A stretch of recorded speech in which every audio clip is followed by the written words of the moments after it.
and welcome to the Smart Recovery Podcast, where we offer thoughtful conversation about a variety of recovery topics. You'll hear self-empowering and science-based approaches to making changes toward a healthier and more satisfying lifestyle and building a life beyond addiction. Our mission is for every podcast to provide you with the information and resources you need to guide your own successful recovery journey. If you or someone you know needs addiction-related help, we encourage you to visit smartrecovery.org, where you will find practical tools, connections to support group meetings, and links for additional resources. Remember that the purpose of this podcast is to educate and inform. It is not a substitute for medical care from a doctor or other qualified addiction professionals. Before making any changes in your treatment plan, please discuss your thoughts with your medical provider. Now sit back and enjoy today's Smart Recovery Podcast. Welcome to the Smart Recovery Podcast. I'm your host, Luke Frazier.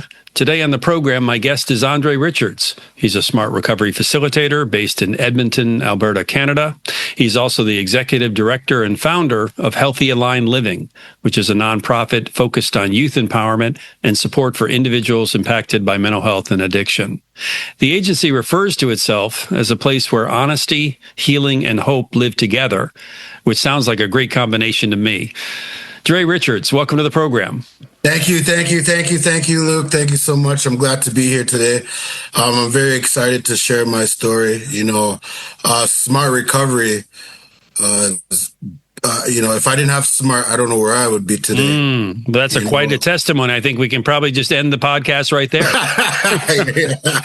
So, we do want to definitely get into your sober journey and your work with Healthy Aligned Living and some of the things that you do in the grassroots kind of approaches that you take. So why don't we start and just tell me a little bit about your sober journey and what has brought you to kind of where you are today and as a Smart Recovery facilitator? All right, so I'll try to get about 20 years in a few minutes here. But basically, at the time when everything started, I was living in Ontario. So anywhere from Toronto to Hamilton, Brampton, Kitchener-Waterloo. I know all of Ontario. That's my home. I love it. I miss it. And, through my schooling, I was on my way to law school. And, I was on the board of governors. I was on a team of directors for students.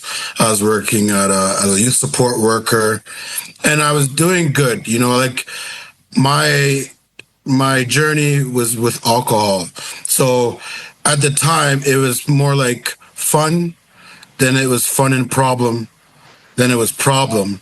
Mm-hmm. But while I was in the problem stage, I still thought I was in the fun stage, right? Mm-hmm. And so, I started, getting into drinking more and, missing work and, maybe not showing up to class on time. But what really took a spin, where it really got really bad, is when my sister passed away. So when my sister passed, I lost friends in life, but for some reason, when I lost my sister, it was almost comparable to like losing my mom in a sense, right? And I just noticed the drinking was getting out of hand. It was morning, lunch, afternoon, wake up. Now I'm not just missing days of work. I'm missing a week, a month, and I just didn't know what to do. I would stop for a month here and there. And then I thought I was okay. And then, just one drink won't hurt. And then here I am. So I just didn't understand the behavior. Right. Yeah. So let me just interrupt you for a second and say that, as you describe that progression and how, sometimes we're not able to see for ourselves how much the progression's happening, or even if we do, because I think you just said, you knew you were kind of in trouble in some kind of way. But even when we realize that, that's not enough. We don't have tools. We don't have a way to address the challenge or the issue. And it just can keep spiraling. So I'm just noting that, that can be other people's kind of, I'm sure can relate to that. Yeah, 100%. And, at this time, I didn't know anything about withdrawal and addiction as much as I do today. So I just thought it was fun. We're just going to wake up 9 a.m. at the liquor store. I just thought that was cool. But did I know the brain was actually developing a bond with the substance. But in my mind, I just thought it was cool, you know? And so it got to a point where I started, getting to nights where I was sweating, throwing up. And I was like, what the hell is this? Like, what's going on here? And then now I found out about alcohol withdrawal, and I'm like, there's a what? I was like, okay. So, I just went through a rough time, and through the death of everything, fast forward, I came to Alberta, through the help of my mom and my dad and family. And I was just like, I was either just like, maybe I need to go to a Buddhist temple. Maybe I need to go to China or something, because I didn't understand why I was waking up every morning and the first thing on my mind was liquor, before I could just wake up and picture as a child, you wake up and the first thing on your mind was maybe you're going to challenge somebody at marbles, or maybe you're going to play duck, duck, goose, but now it's just vodka. Wow. Yeah, mine would be thinking of cartoons and Captain Crunch. Right? But right, I mean, something totally different than all of a sudden, kind of an obsession with a substance, and regardless of the consequences, because it sounds like you were starting to have some consequences if you're missing work, skipping classes, changing your goals. I mean, that's sometimes we don't realize that just in the changing of goals is a consequence. Because all of a sudden we're saying, oh, I'm not going to work hard and try to do this over there. That's just too much, and that's a consequence in a real sense. And it really dawned on me even harder because, with whatever substance we use, whether it's methamphetamines, alcohol, whatever, my choices were a lot different. So here I am realizing that there's a problem, but another half of me is like, man, I should be in law school right now. I should be in nursing school. Like, what's going on with my life? So there's a side of depression, it kicking in, right? And so, everybody was cheering for me. Even I got accepted to 3-4 law schools. Like, it wasn't mixing because I'm doing the work by day, and at nighttime I'm like this degenerate person. But in the daytime, I'm putting on the suit. I'm on the council. I'm helping making decisions for the educational system in Ontario. But then at nighttime, I'm chugging back a 26er, So fast. What's a 26er? I'm not sure what. Basically, just a big bottle of vodka. Oh, okay. Right, just like basically like 26 ounces, or like we call them 26 ounces, 40 ounces. Okay. We've got like a Texas Mickey, So it's just like the bottles are getting bigger and bigger, And now financially, bills aren't getting paid, rent's not getting paid on time, so it's just a bad loophole. So long story short, I come to Alberta, and I thought I got away, but here there's more liquor stores out here than there are coffee shops. So I went really, like, I was good, but then bad. And, I went into a lot of treatment centers. I went into detox. I started like just meeting the wrong crowds. But then one day I sat down with myself and I prayed about it. And I was like, this has got to stop, man. This has got to stop.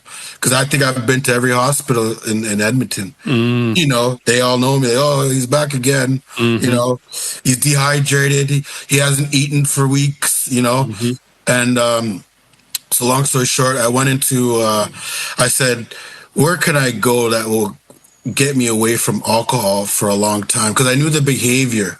I knew the mind was willing. It was just the behavior, you know? And so I was looking up, flights to China, Africa, and then I found a treatment center that would let you stay for 1 year. Right. And I said, I think I'm going to need 1 year. I don't think 3 months is going to cut it. Definitely not 3 weeks or 6 months. And so I applied, and we did an interview like this over Zoom. And they said to me, we'll get back to you in Christmas, in the new year. And I said, all right, cool. But I didn't want to go home. I didn't want to leave that treatment center and be alone again. But for some reason, within 20 minutes, they called back. They said, would you come today?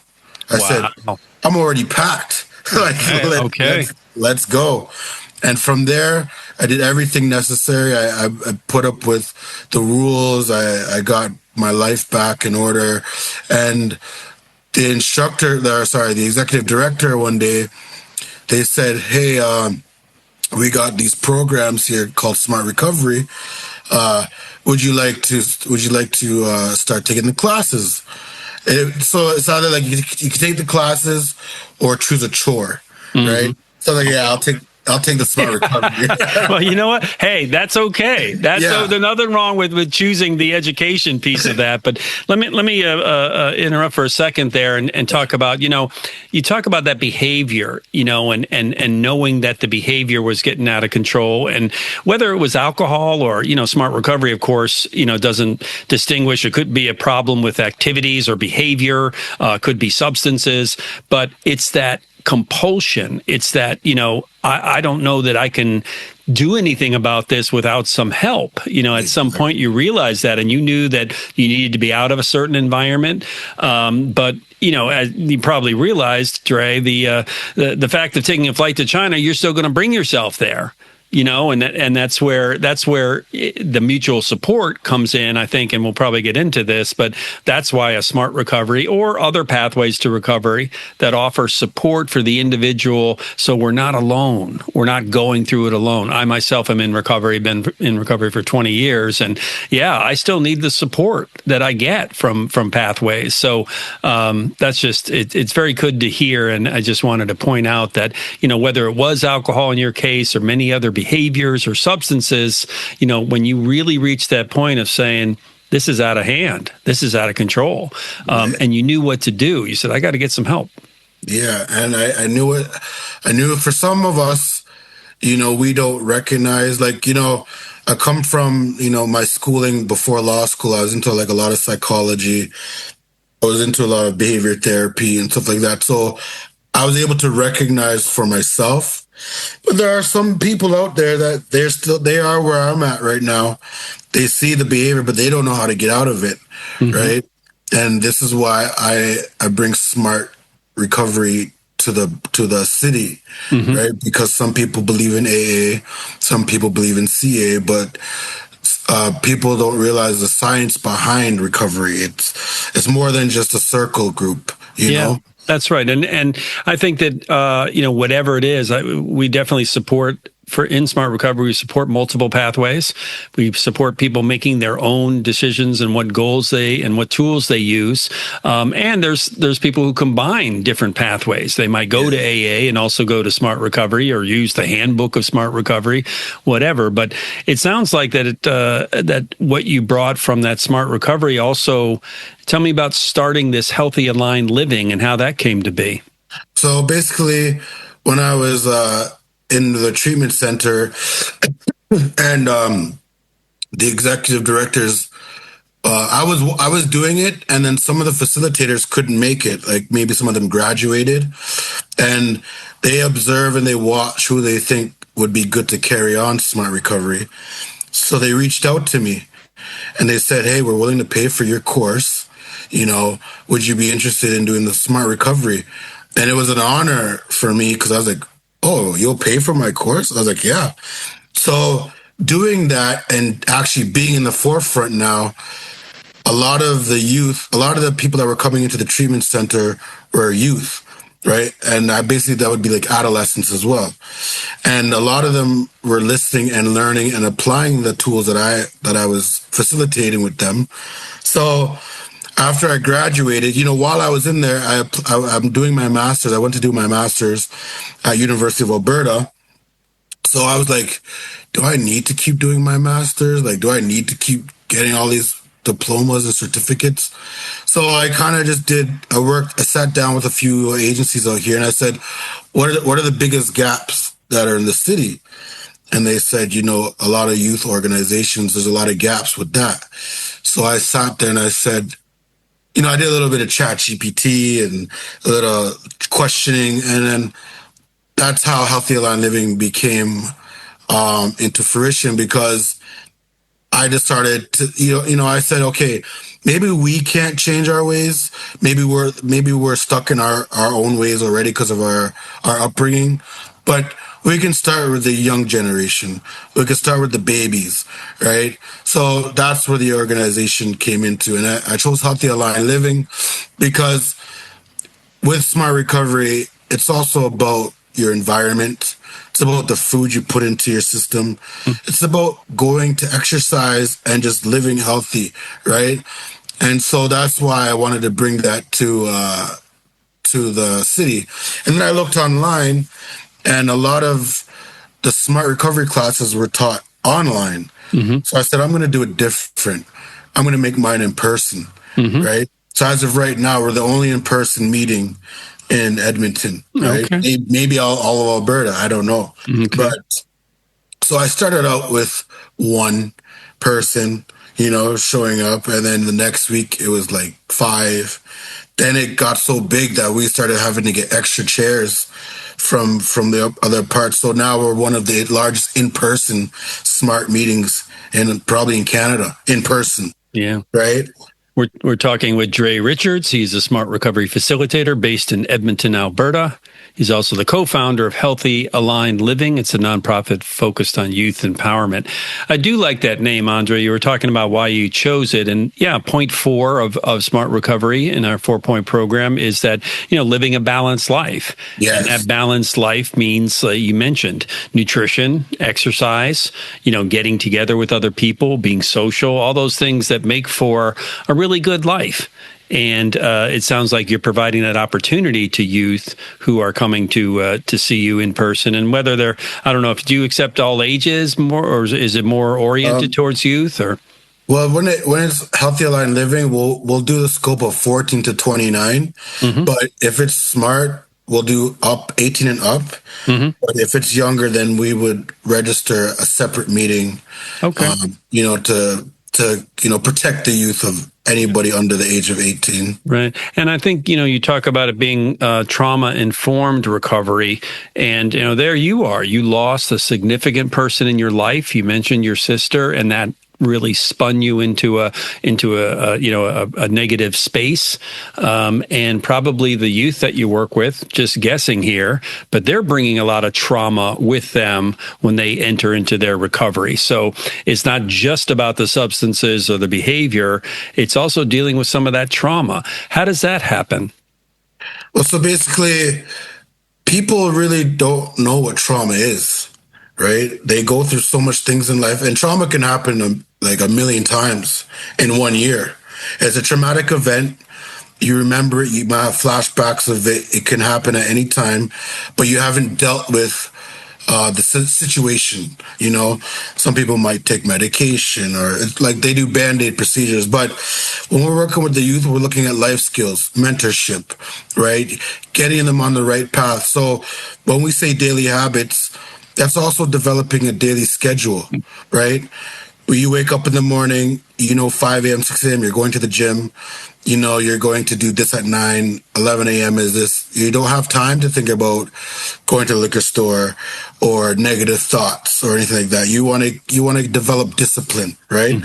So the kids, a lot of the youth that come to us, and some of them are homeless, right? We also work with parents, because the parents, sometimes they don't understand and they kick the kids out, right? And that's almost the worst thing you can do, because now you've put the kids in the belly of the beast, in a sense, right? So we work with the youth, and some, like our first youth that came with us, he was 17, homeless, addicted to fentanyl. Right now he's back home. We work with his parents. He's back home getting good grades and no longer on vaping or fentanyl or anything. Okay. So it's just recognizing how to deal with trauma. What is trauma, right? And once we can identify those traumatic events, then we can pinpoint where everything is stemming from, right? So for my instance, I had no idea that the death of my sister was I didn't understand. I didn't know what trauma was. I just thought, oh yeah, that's my sister's died, But we don't understand how much grief can affect us. Right. And then, and in turn, then, without knowing it's affecting us, we might act out and go sideways in many other ways. So all of a sudden, an event that we're kind of not dealing with becomes its own consequence when it affects the way I relate to the rest of the world and my school and my job and my people around me. And so that's where it can get really, really powerfully negative in a really short amount of time. So, yeah, that's, I mean, it's so true. And, you know, when you talk about trauma informed, it just means what? That you're taking into account that traumatic events have happened? Or what does trauma informed mean in this context? Trauma informed is basically acknowledging and accepting. So there's no like forgiving or forgetting. It's about acceptance. Okay. Right? And whatever that trauma might be, it could be a bad relationship, it could have been a job loss, but learning how to move forward, right? And realizing that, you know, it's not the end of the world, you know, like we can't dwell on these things, but we can change our future. Yeah, so it's the acceptance. That's so true that, you know, because I think part of what can happen is we stuff our feelings about traumatic events. I mean, I've also lost people and as a child or, very, 7 or 8 years old. And you don't know how to process it. And if you don't have parents or a community that's there supporting you to process it, you just bury it. And then it can come out in different ways. Yeah. So you've mentioned this idea that, you know, working with youth who may be homeless or may have come out of really bad situations. So it's dealing with them where they are. Is that what you mean by grassroots work? I mean, what does grassroots work mean in this context, Dre? So basically grassroots is in a sense of we're not doing things conventionally. We're not here to abide by the regulations in a sense. We're here to meet. We're like pure lead. We're pure lead. We're here to support you. We're not here. You're not a number.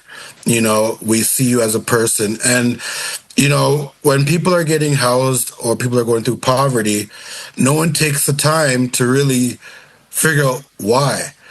It's more like here's a 2-bedroom. Here's some food. Good luck. And not realizing, you know, where does the behavior come from? Is it their environment? You know, is it their people is it their association with people? So grassroots just basically means we're here in a sense for the community with or without, you know, the regulation, without being incorporated in a sense. Yeah. Okay. We are a community of friends. So you can call me and you can come to my house and we can talk. We are people. You don't gotta make an appointment, come to my office, and you know we're unconventional. Right. So it sounds like you're really lowering the barriers to getting help and to approaching you, making it easy to approach. You know, it doesn't sound like it would be intimidating to come and talk to Dre or other people at Healthy Aligned Living. You know, I mean, you're welcoming, you're friendly. And you mentioned that stress on acceptance of trauma or acceptance of circumstances. I mean, boy, when someone knows that they can come to a place and they can be accepted, you know, then it doesn't add into their feelings of disconnection. It actually adds to their feelings of connection. Right, because there's also a few factors involved, right? There's acceptance, but then we've got to look at shame, guilt, culture, right? A lot of cultures will hide a lot of these things, right? So it's meaning it's like adapting to who we're working with, right? Empowering them with the tools so that they can use it on their own accord, right? So I always say, I'm just a facilitator. I'm no better than you. I'm also doing my best, you know? And basically, you know, we have people right now that have come into, like we'll tie in Healthy Aligned Living. So let's say you come in for housing or you're having problems with this or that. We have the connections. So we've teamed up with people on a one-on-one basis that work in these industries. But now let's say you are needing help with, let's say SMART, right? You come on in and there's people when I first met them, they were a wreck. Now they look back and they've sent testimonials already, and they've thanked us. Thank you so much.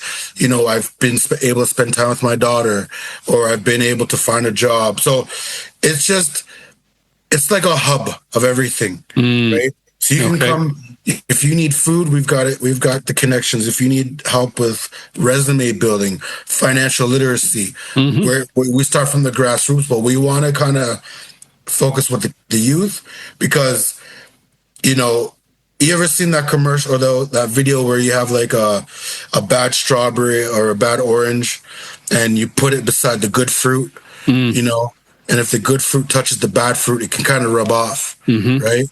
So we kind of want to start with the youth because they're fresh. They don't know society yet, right? We can't save everybody, but we're going to start with the younger generation. Okay, right? so you can have perhaps more of an impact, right? Lasting impact. But you mentioned culture, Dre. I mean, and also I know that Healthy Aligned Living tries to get into the growing of smart recovery and this your kind of work in diverse and underserved communities. What does that mean for you and for your organization? For working with underdeserved cultures, underdeserved communities or diverse cultures. So we basically, you come to us where like we kind of want to have to. There's something you kind of want to have to do, like it's sad to say, many people, not even sad, sorry, many people will come and ask for help, and then you may not see them ever again for like a year, right? So we kind of work with the individuals that want it, right? So if you come into SMART, I'm gauging the room as well, right? So if there's a SMART meeting, which tool, I'll listen to the room, which tools is best for this. Out of the 14 tools, which one do I want to go with today? And maybe I'll pick one beforehand, or maybe I'll listen to the room and see what we're working with. But culture, we want to be careful because there's a stigma around certain cultures when it comes with addiction, right? And letting them know it's okay to be open. It's okay, to let be free or let it go in a sense, So you're saying that with certain cultures, even just talking about things like addiction and problems and challenges is more difficult. Yes, because a lot of things are kept within the families, kept within the home, and if somebody reaches out within a certain culture, they might be demonized for it. They might be outcasted, right? I've had a lot of friends come and say, "Hey, can you talk to my son one-on-one?" But I don't know if we should bring him to the meeting because I don't want the world to know or whatever, right? So there's many ways I address it, but there's a lot of culture involved. And, one of the biggest cultures, or, not necessarily culture, but families are with Indigenous, right? When we get into the Indigenous cultures, there's a big stigma and guilt and shame around there. So we work a lot with that. Okay. Whether we want to talk about African, Caribbean, European, everything is different. So you kind of have to be adaptable, right? And be open and just take it. We don't try to force anything on it. We meet people where they're at. And if you like the first meeting, some meetings I don't see people come back for 2 weeks or 3 weeks and they're back and they're like, I just couldn't get what you taught me about ABCs. I just couldn't get it out of my head.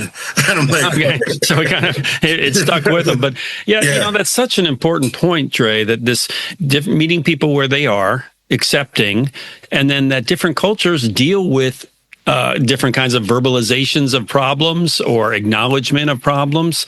I mean, you would hope that building a community of support, such as Smart Recovery or another pathway, means that eventually people get to consider it a safe space and that they can talk about it and they can say the things that maybe are bringing them great distress or shame or guilt or any of those things. So, because those are, eventually you're going to discover, hopefully, that things like shame and guilt are kind of useless. They're energy drains and they're not really getting you anywhere. It's kind of like jogging in place. You're not really getting anywhere and you're expending a lot of energy. So that's a really important point. And I think it sounds like you and your colleagues there do a good job at recognizing that. What else about your own experience, Dre, do you try to bring on a daily basis to working with others, either as a SMART facilitator or in another role, being in this grassroots kind of work?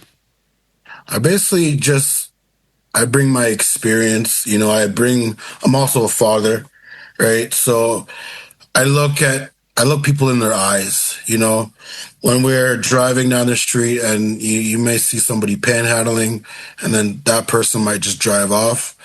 I actually look at the person in their eyes and I see them for who they are, right?